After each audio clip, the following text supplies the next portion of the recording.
there's a family of rats that now resides next to my chicken coop.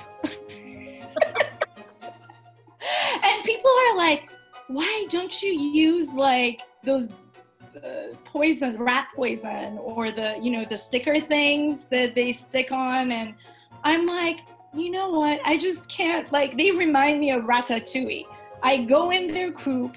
I know exactly where they stay. It's like little housing for our sprinkler system next to their chicken coop.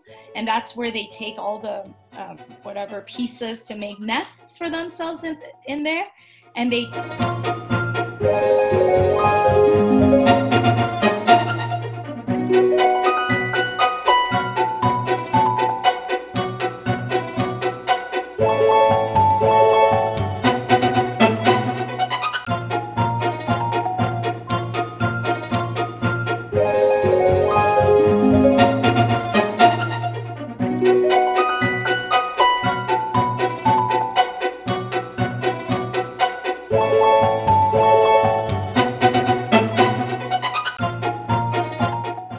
Welcome to another very interesting episode of Candid Conversations. My guest today is very special to begin with, but has become extra special not just to me, but to the community, the bigger community, because of COVID-19. And we should be saluting her, not welcoming her. So welcome, Shadee. How are you? Thank you, Aparna. Thank you. I'm so flattered, and by no means do I feel like I'm doing anything special. Work is just going as it did before, and amid all the uncertainties of COVID-19, of course, a lot of attention is being paid to the work that we do, but I believe people in healthcare are making sacrifices every day. Let's tell people exactly what you do, and they can decide if your work is important or not. You are a nurse at John Muir Medical Center in Walnut Creek. And the thing that we heard initially when we went into shutdown is for us to stay at home, for the rest of us who are non-essential. Did we do a good job, in your opinion? Absolutely, absolutely. I actually follow the statistics and the numbers of our hospitalization and COVID cases every day. It was a very uncertain time. I was going into work with policies being shifted and changed every day, and not having enough access to the protective gears that we needed. And that carried a lot of anxiety for me and a lot of my colleagues. But with following the statistics and the numbers and all the sacrifices that everyone in the community is doing with school closures and public places and restaurants and, sport events being closed, we're really seeing how the burden is being reduced, and we are ensured that we have access to the protective gear that we needed for the uncertain amount of time that may follow. So I really appreciate the patience and the sacrifices that everyone is making. And the numbers are speaking for themselves. We are being reassured, seeing those numbers and going to work with a lot more confidence. Of course, it's not easy because a lot of people have to be there during such delicate times of dealing with health crisis and not having family there. But we really appreciated the sacrifices really from the whole community, and it's making an impact. So glad to know we supported in a roundabout way. Now, give us an insight into how it was the first few weeks of this whole thing as it was unfolding, and we were all confused. How was it for you as a nurse, if you can give an inside-out perspective? Absolutely. So like any other person dealing, navigating my way through that period of time, we were having a lot of uncertainty. The policies at work were changing day by day. based on the recommendations that we were getting from NIH and CDC and, of course, our administration. And those changes, those everyday changes was really difficult to keep up with and sometimes confusing. A lot of stress, a lot of anxiety with me, my colleagues, just everyone pretty much was running around like with their hair on fire almost. It was chaos and crisis everywhere. And it was especially difficult because everything, it was hard to really feel the impact of it because we couldn't really see. The hospital wasn't very busy.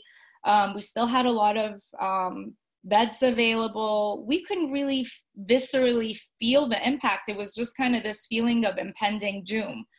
And of course, the officials and the state remained very proactive and really mitigated the potential of the surge that we were hearing from and kind of kept things in a way stabilized so that there wasn't that big burden. And slowly we ensured that, of course, with generous donations of a lot of our community members and with that motivated action and part of John Muir Medical Center, we were ensured that we had access to the gear that we needed, to testing to make sure that we have a lot more clarity in taking care of patients and admitting our patients to the hospital. And that slowly built confidence and really reduced the level of anxiety on the part of myself and a lot of my colleagues in the hospital. So you feel things are stabilizing now as we are going through this period of more numbers still going up, but still not as many cases. Do you feel it's the same? The numbers of COVID positive cases are going up because there is more testing. So we see those numbers, but from the John Muir perspective, for instance, yesterday we only had one COVID positive case. I'm seeing that the numbers are reducing. Of course, the community and the hospital is ramping up and now making more elective surgeries available to our community. So of course that could carry an increase in the surge. But I think all the professionals involved in making these choices are keeping all that in mind and keeping the numbers close. And I think they're anticipating their actions based on those statistics and making decisions based on those. It's like a day-by-day, highly meticulous process. And I really appreciate that. I think that gives me as a professional a lot more confidence. And especially when I see my colleagues in New York City and some of the other places in the world where there was this huge burden and huge surge in numbers, and the desperation that those people are working under gives me a lot more confidence to know that we're taking these actions to mitigate those risks and hopefully won't put us in that kind of a desperate situation. Well, that's good to know. And before we talk about your life's journey, there is one question I have to ask you, which I think has made me respect nurses and doctors a lot more. The masks. When I wear it, I feel like I'm not able to breathe after a little while, and I want to shift it. How is it for you guys? I mean, you have to wear it regardless of how uncomfortable it gets. How do you manage? Is this like adrenaline kicking in and that you have to, or was this comfortable?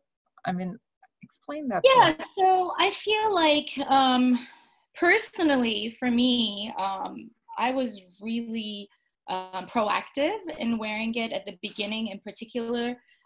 When the hospital announced that we were allowed to use our own N95 masks and we could wear it if we chose to. However, they were only making regular surgical masks available to us. And of course, as we've learned about how this virus spreads, having an N95 protection gives a fuller and more comprehensive protection in an environment where you're not sure if people coming in and out are positive or not. So for the first couple of weeks when there wasn't as much testing going on and we were still having elective cases, I was wearing the N95 mask, and yes, it was very restrictive. I think, like you said, you nailed it. That feeling of fight or flight definitely pushed me personally through in adhering to wearing it, although at the time it wasn't really standardized. So I did wear it. It's kind of like when you just do what you need to do to survive under any uncertain situation. I think you just are prepared to kind of push yourself a little bit harder to survive. That fight or flight was the perfect term describing it. But then as we gained a little more certainty around practice, patients were being tested. We were no longer doing elective surgery. We were no longer allowing family members of our patients coming into hospital. I slowly began to have the confidence to just adhere to the surgical mask requirement. Because yes, you're absolutely right. The N95 was restrictive. It's really not meant for one to be wearing it for 8 to 10 hour shift continuously. It's only provided to be worn during the limited periods of time when you interact with your patients, providing them the care and the intervention they need, and you step away removing it. So at this time, because people are being tested, they're being monitored, there are all these mitigations and part of the community with school closures, so the spread is under control. We're just wearing the surgical mask, and that is less restrictive, and we've kind of gotten used to it. Okay, thank you for sharing that information. I always felt that was one of the bigger mysteries. How do you manage? I mean, so let's get started with your life now.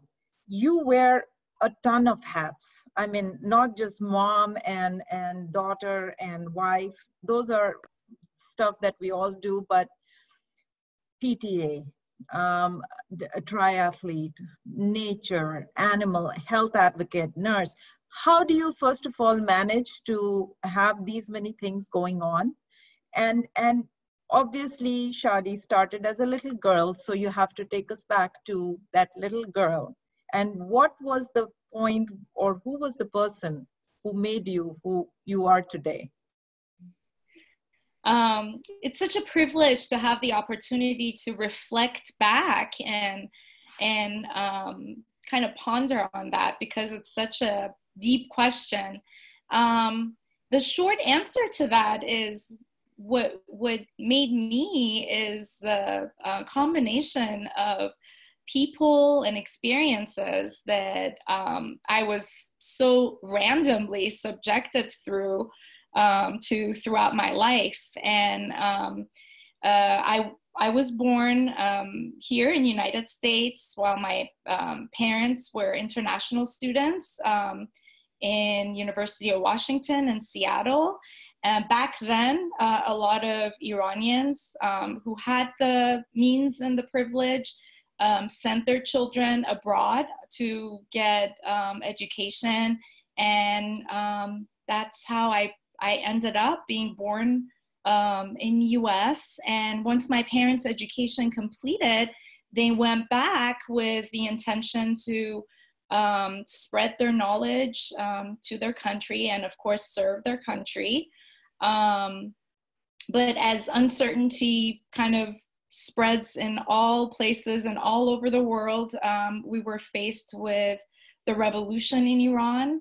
And my parents, especially my father, felt that in order for us to have a more peaceful and access to more opportunity, that he would like to migrate and move our family to US. So, of course, in the years that he was in US, he had built a wonderful relationship with University of Washington and his professor. He had graduated at top of his class. So his professor was instrumental in sponsoring us and really reaching out to facilitate our immigration. So when I was 16, of course, after the war in Iran ended, it was already kind of too late because the whole immigration process takes a long time and it's kind of a long journey. And we were fortunate enough not to be in imminent danger. So we were able to wait for all our papers and all our processes to complete. And finally came to US when I was 16 and moved to Walnut Creek, California. So let's talk about the first phase. So you were born, you said, in a disco era. How long did you stay before you went back to Iran after you were born? How many years? Oh, yeah. I was only one. I was only a year old. You had no disco anything in your life at that point, no exposure? I didn't, but my mom and dad did. My dad actually, on the side of going to school, he was also a musician, and he played with a group, just music, and I think music always made a huge impression in our lives and was a big part of our family. So in that way. Coming from Iran, is that something culturally normal, or was this something different that your parents experimented with? Well, I think pre-revolution, Iran was a very progressive country, and especially in the urban areas where people had more means and opportunity to have access to culture and travel.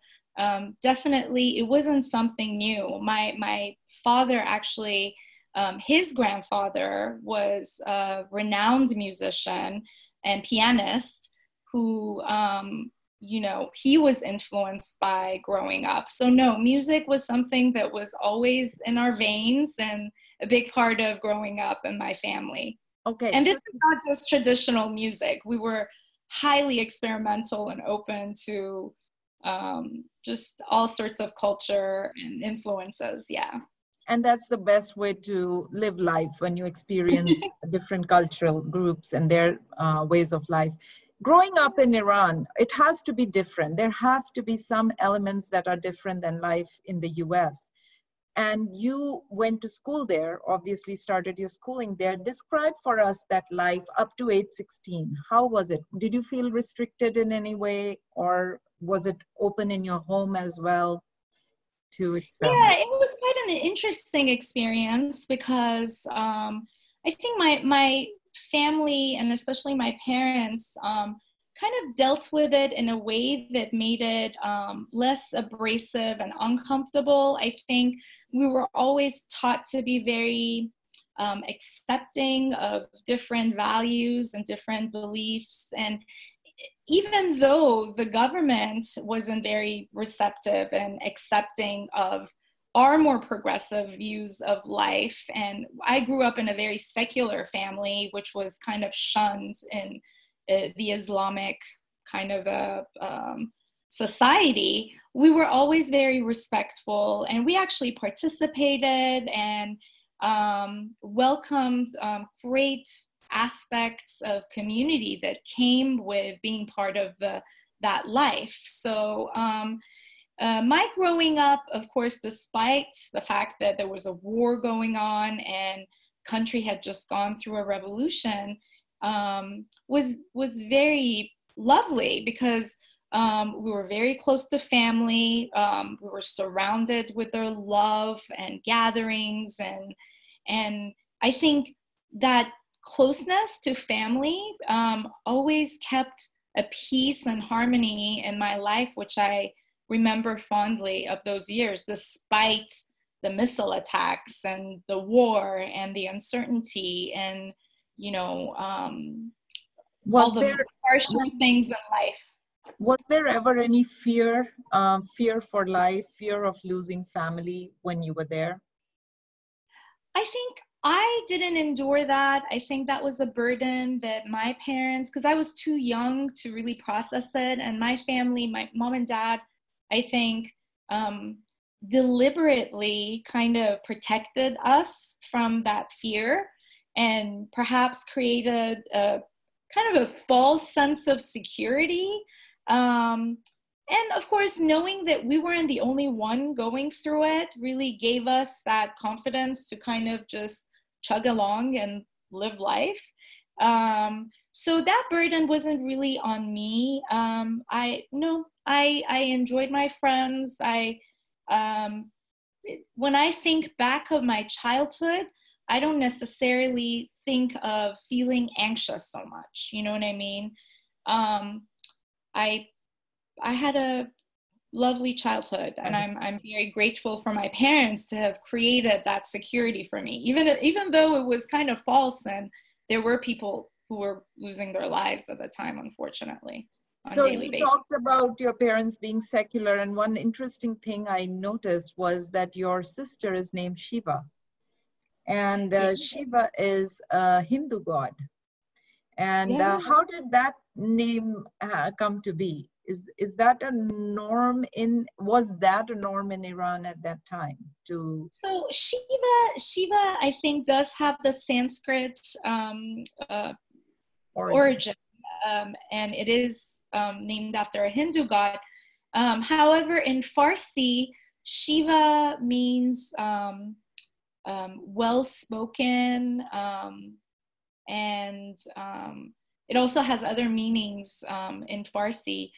Speaking in harmony and beauty. So I think, of course, my dad probably appreciated the parallels that the name carried, but I think the original intention of naming her was to name her in a way that he felt she would be. She is very well-spoken and she is very harmonious.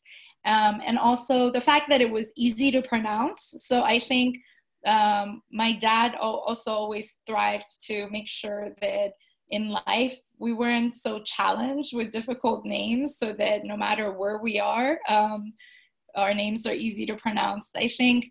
And what does your name mean? So Shadee, and I think Shadee in Hindu means wedding. Yeah. And in Farsi, it means happiness and joy.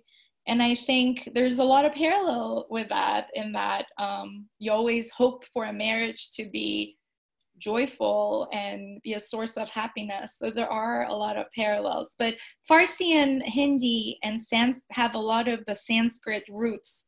And I think that's where we see a lot of the similarities in our words and in the language. Yes. And I agree. And that was a pattern that many tradespeople followed, and they took on those names as well. Let's get to the next part of your journey. So at 16, you come back to the US. Which state do you go to? And how was life, and how was the transition for you? You're a teenager. And how was it? Yeah, it was confusing. A lot of dichotomies, because of course at 16, I was very divided. It's the time where you have the closest bonds to your friends. And it's such a pivotal time in life where you're transitioning from high school to college. I was excited to kind of face a adventure of a new life in a new country, but I was also kind of in a grief of losing my friends that I grew up with, and not having access to the community that I grew up with. So at the beginning, it was difficult. We did settle in Walnut Creek, because my mom's best friend lived in Walnut Creek and she had children my age. So my mom and dad felt that maybe having a little bit of a base would help making the transition easier. But of course, as you can imagine, not having the fluency and comprehension in language, and of course the huge cultural kind of transition was difficult. But young people, and as I was at 16, it's amazing how resilient you are. I just quickly, it took me about, I would say, 6 months to a year that I slowly adapted and made wonderful friends and started to, adopt my new country. So were you, how, your parents were working? And they were both working, right? Yes, life was all of a sudden different. Financially, my mom now had to work. She started working in retail. Of course, both my mom and dad, having been educated in US, had fluency in the language, and it was easier for them to transition. And my dad, for a little while, he was traveling back and forth, but he was able to secure a job in his profession. Of course, not at the capacity that he worked in Iran, but here in US in Berkeley with another friend. He's an architect. He was able to engage in his profession to some extent. And it was gradual. It was difficult. It was definitely, when you're in middle age, starting a life in a new country, I could see that it was taking a toll, but they were both committed, and they were the hardest working people that I know, trying to provide for my sister and I and make sure that we live a comfortable life. So as you transition into your college years, what made you choose nursing? And how was that phase? Were you dating anybody at that point? What was going on? Yeah, so after high school, I loved nature and the sciences, and human body always fascinated me. Just animals amazed me. I mean, I kind of went through this process where first as a child, I wanted to be a veterinarian. And then I wore glasses, so I had to get a lot of eye exams. And when I was 16, 17, I transitioned to contact lenses. So that kind of introduced me to the whole realm of optometry and ophthalmology.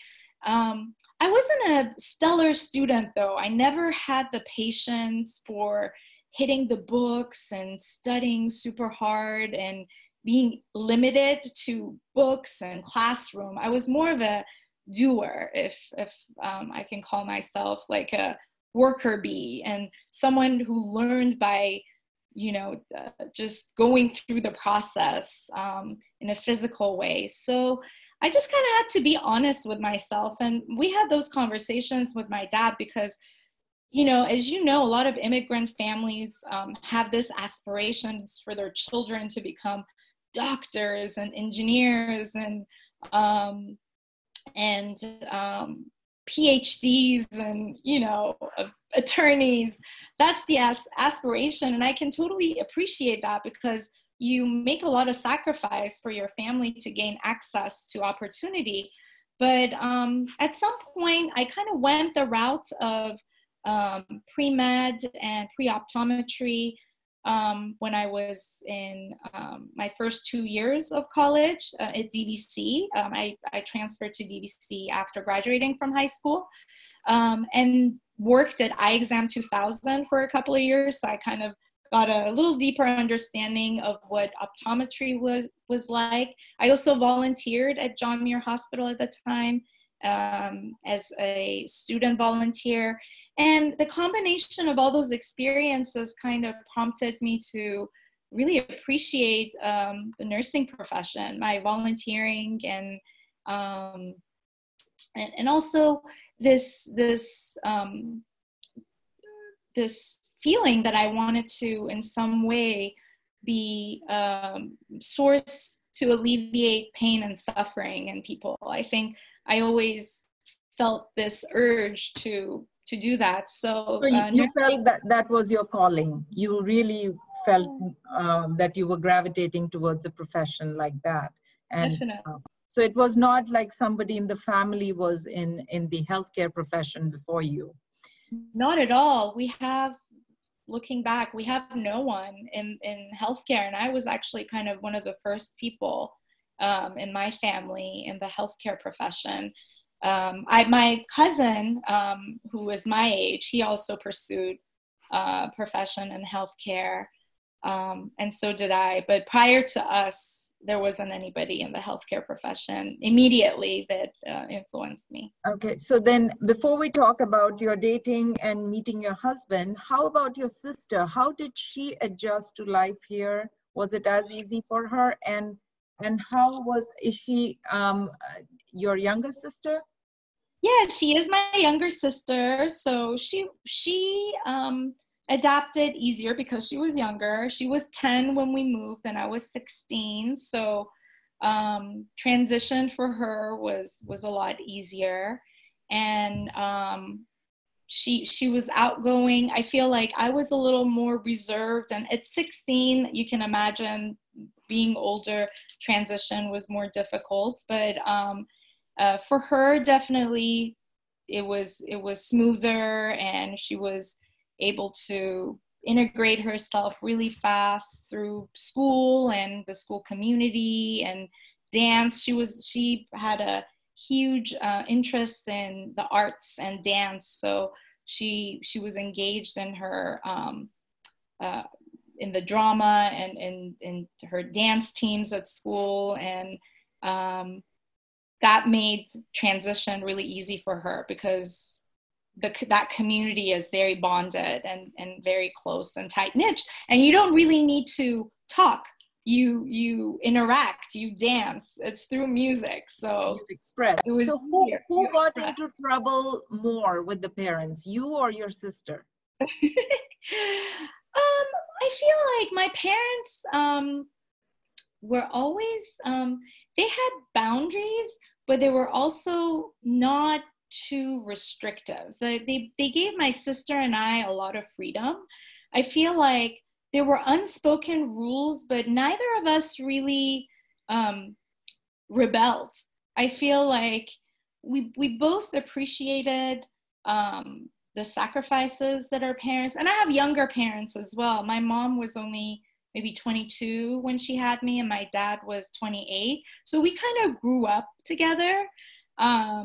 And there was always this kind of peace. I don't really remember heavily getting into trouble. And I didn't really have I feel like maybe there was so much adventure and outside the home where we didn't really thrive to add to it. You know what I mean?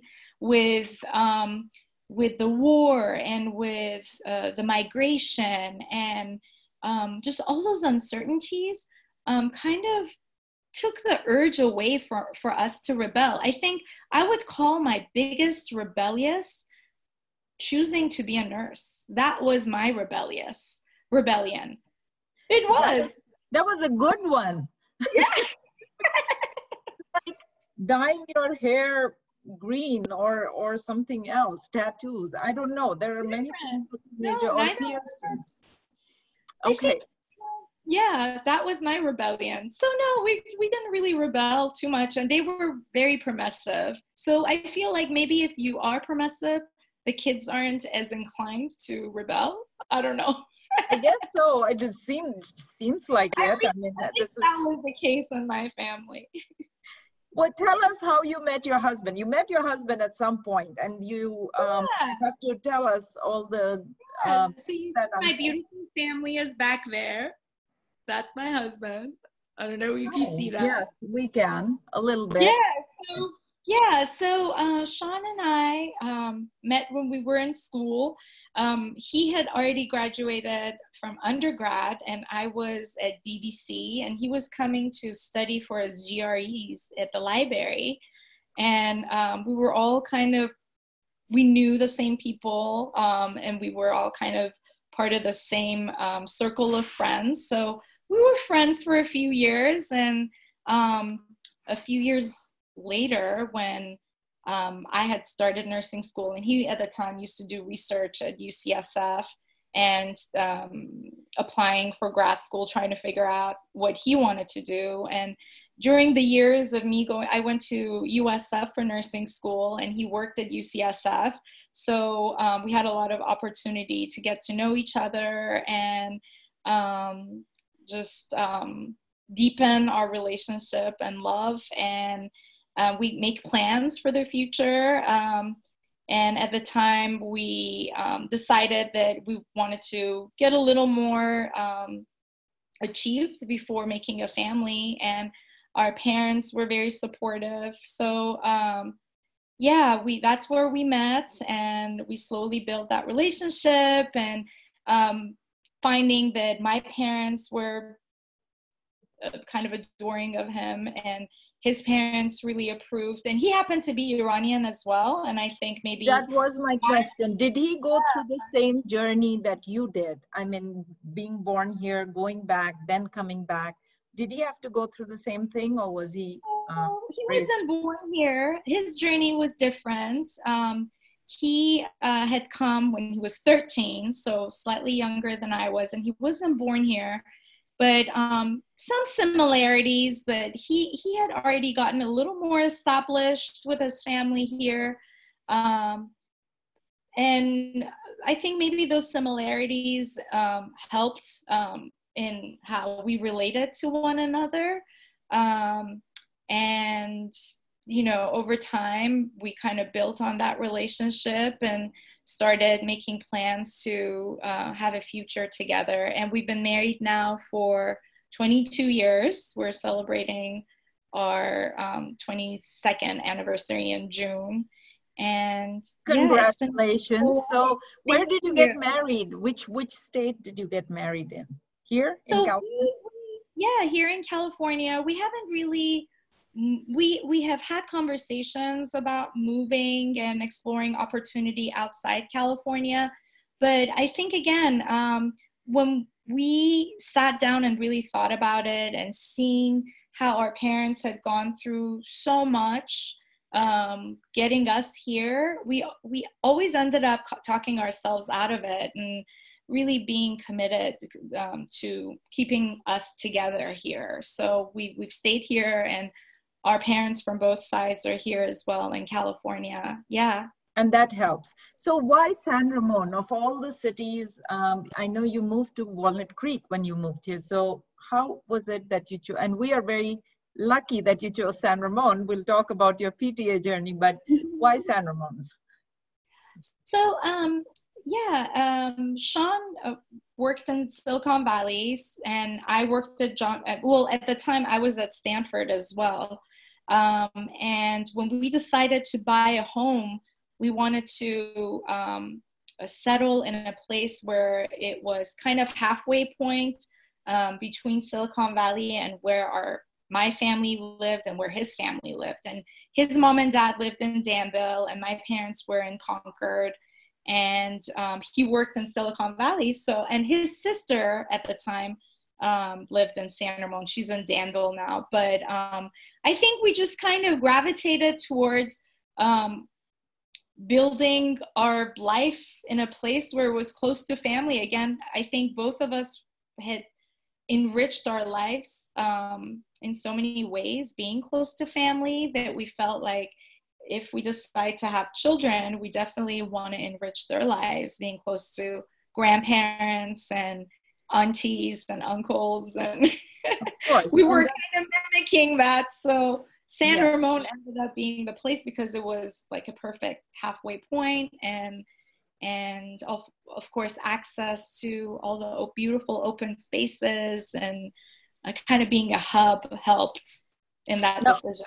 Do you do a lot of hikes in San Ramon? Have you used the new hiking app that the Open Space Committee really launched right before the shutdown with the city? I have checked it out. I haven't really mindfully explored, because in some ways I'm one that loves accidental adventure. So I kind of just like go around, and whichever like little trail or opening I haven't seen before, I will take that path. I feel like that gives me so much joy when I discover places that I haven't been. But I need to check out that app. And I also need to, there's this one other app that a friend was recommending. It's called All Trail.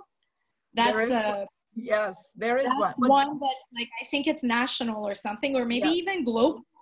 Probably, but this one was exclusively for the city of San Ramon, but it also tells you about the other nearby trails. But I like that accidental discovery of trails, and maybe you can give us insight about the new accidental discoveries you make along the way. Yeah, let's get back to you. I love it, but I need to. I'm glad you're reminding me of the app that you mentioned. Yes, because we're trying to promote that. We want people to use and then give us feedback of how we can improve it. What So let's talk about your life in San Ramon. You settle in, have 2 beautiful kids.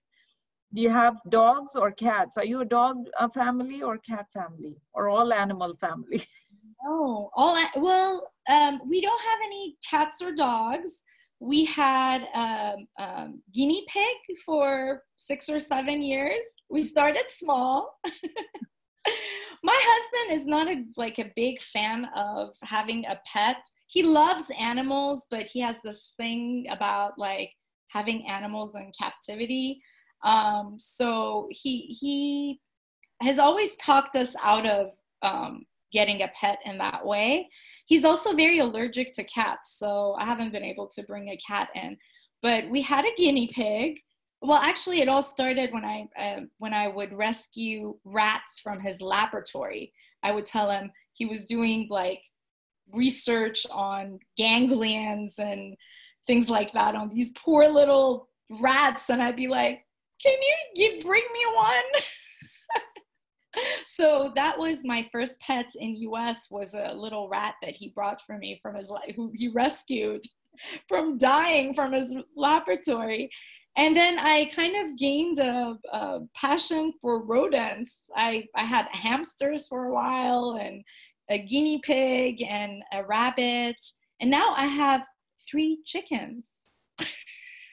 Well, I just was thinking you were just normal, like everyone else, with a dog and a cat, and this is way beyond.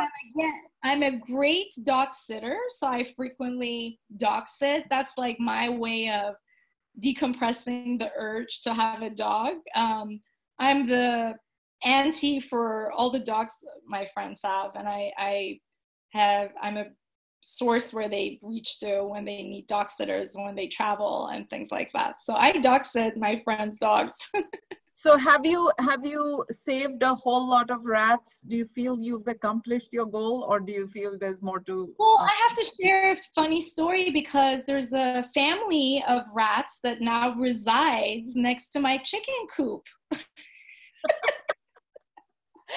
people are like, why don't you use like those rat poison, or the sticker things that they stick on? And I'm like, you know what? I just can't, like, they remind me of Ratatouille. I go in their coop. I know exactly where they stay. It's like little housing for our sprinkler system next to their chicken coop. And that's where they take all the whatever pieces to make nests for themselves in there. And they use the chicken food to kind of eat, and all the little goodies that I share with my chickens, the rats take a little bit of that as well.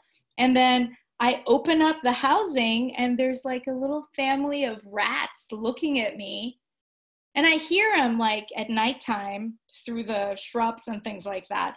I just can't find myself getting rid of, I kind of hose them away and get rid of their nests to repel them, but it's just hilarious how they just keep coming back and they reside. I don't find them threatening. They're just another being trying to live in this beautiful place. And enjoy San Ramon in the process. So have you named these rats? Have you ended No, up naming? I haven't gone as far as naming them, but Because you know, when you name an animal, it's very hard to separate yourself from them. So I was just wondering if that if you reach that stage, or you're intending to go there. How did PTA happen in all of this, with you saving the world, saving the rats, saving everything that's coming your way? But how did PTA happen? And you are quite a strong advocate of children and the PTA community. Tell us about that role. thank you. So PTA, again, that was kind of an accidental surprise as well, because in Iran growing up, there are kind of formal parent and teacher associations, but parents don't really volunteer at the capacity or have a voice in the capacity that we do here in the United States. So of course, my experience started when my son started kindergarten at Coyote Creek, and you know, I would get letters from the Ed Fund and from the PTA about different activities that parents were campaigning and promoting to bring the community together, and of course the volunteering and all that. And I just found that to be fantastic, and I wanted to be a part of it. It's just deepened my connection to the school and to my children's friends' parents, and also it was such a great medium to kind of implement visions that I had for the school and feel empowered to share those visions and kind of recruit other people to help me make those things come true.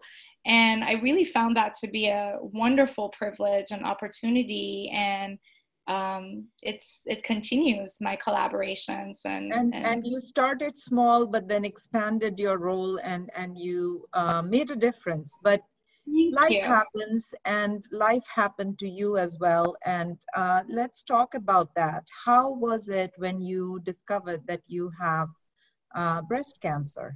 How did that affect you, your family, and how did that change things? Yeah, so it was when my daughter was in kindergarten when I discovered just at a routine mammogram that I have a tumor in my right breast.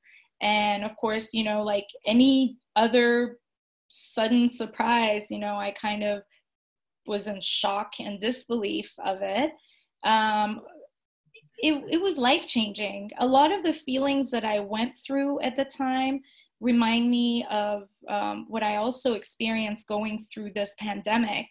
It was this sense of anticipatory grief and an impending doom of like really not knowing what was about to happen to me. And you know, it was difficult. It was definitely life-changing. It changed me as a human being. It changed my relationship with my family members. I think I was so humbled and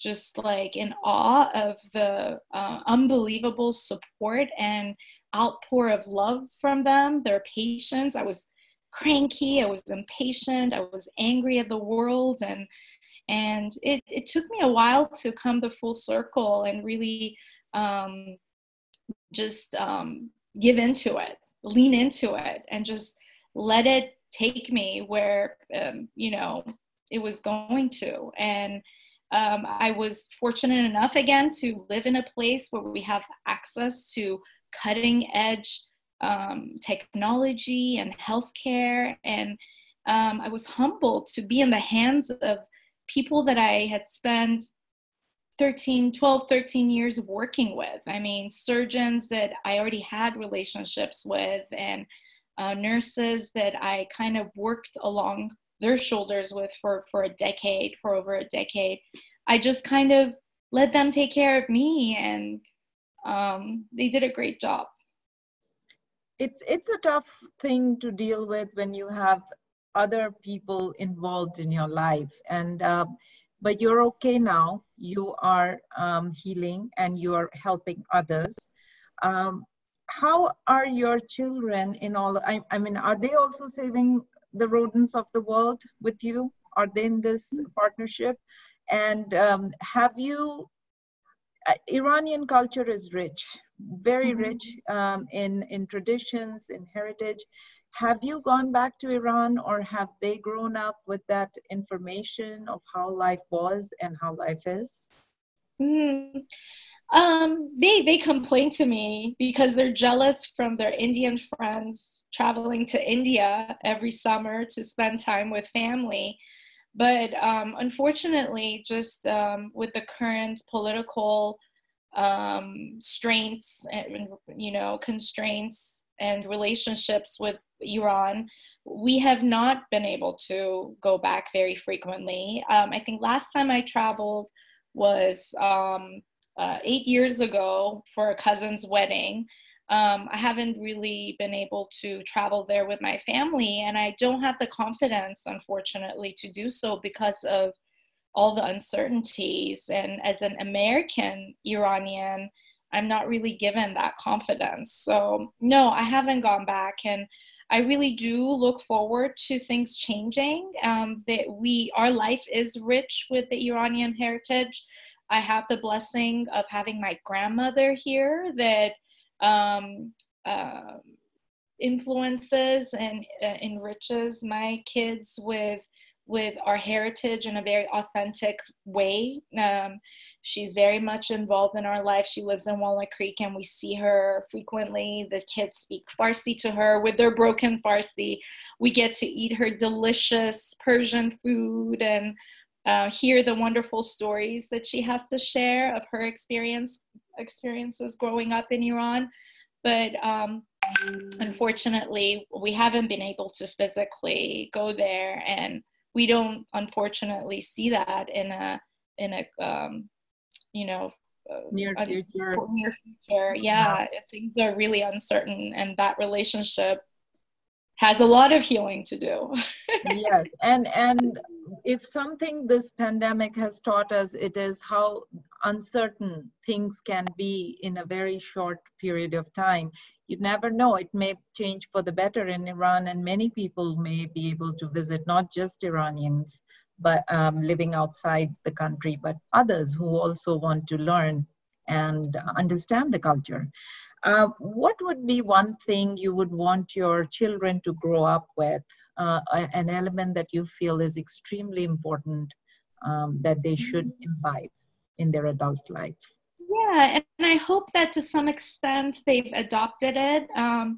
My biggest goal is to raise compassionate children who are not just in their head, but have a kind of a big awareness of people around them, and really inspire them to take action in not just enriching themselves and their future and aspirations, but really inspired to also impact their community, people around them in a positive way, and always have patience and compassion for ideas and thoughts that are different to what they're used to and what they've been kind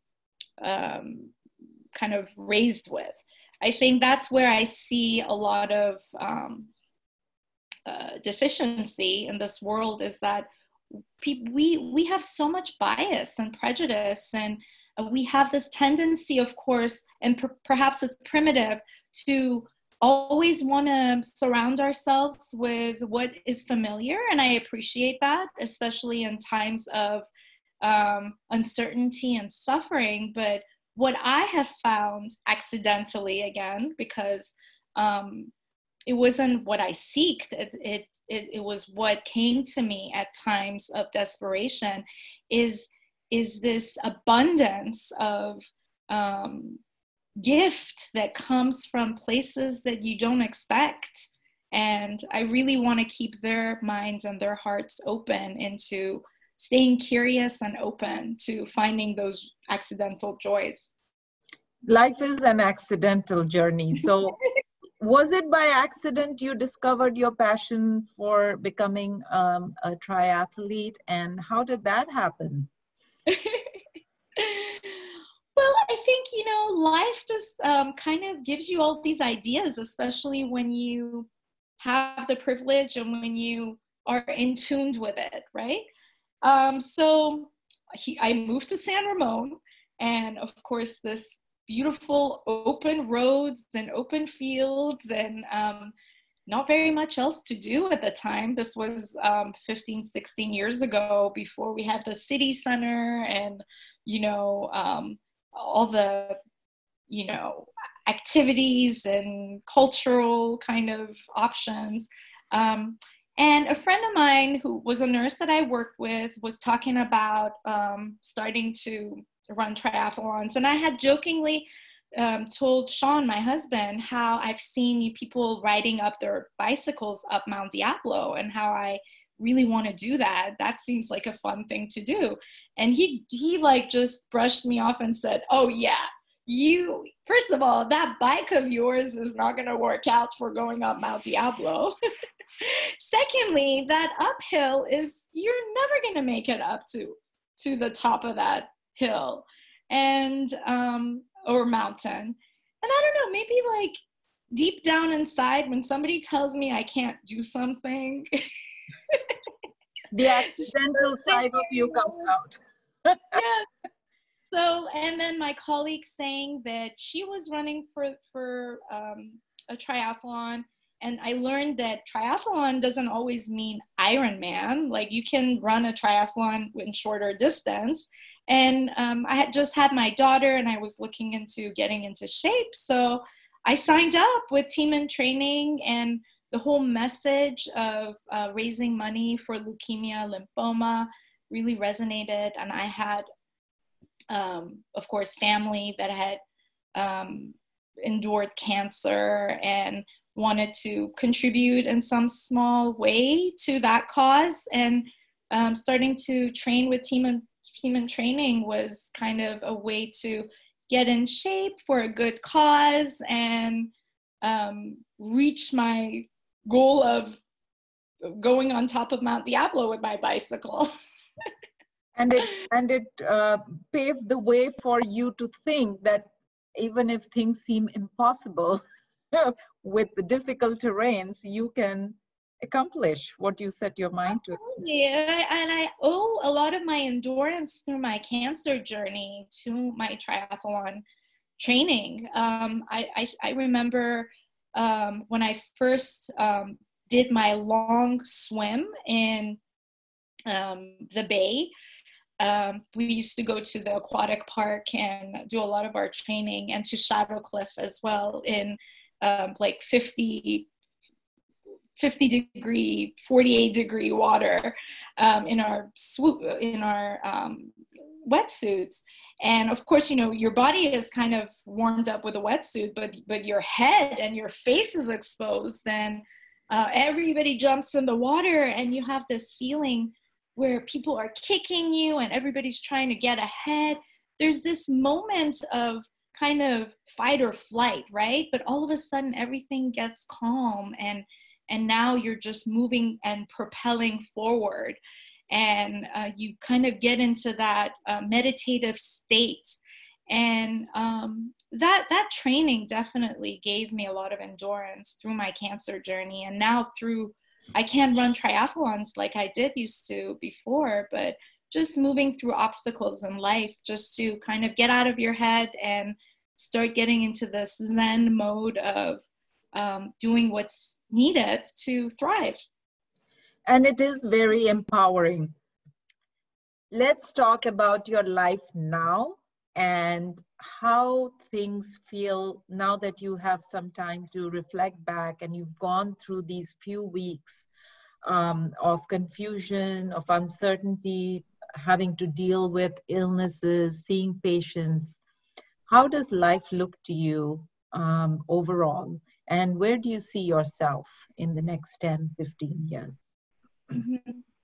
Yeah, I'm confident that, you know, no matter what the hardship may be, it will pass. And I know that when you always have that point of reference of how miserable things once used to be, the beautiful things that happen and follow, they're just so much sweeter. And I hope that, you know, we happen to, again, live in a place in the world where, aside from, of course, natural challenges of fire and health and things like that, for the most part, we're in peace and we live in abundance. And sometimes coming out of adversities like the one we're experiencing with the pandemic just brings in a lot more clarity when we kind of move forward and put it all behind us. And I hope that this is a universal clarity for all of us, and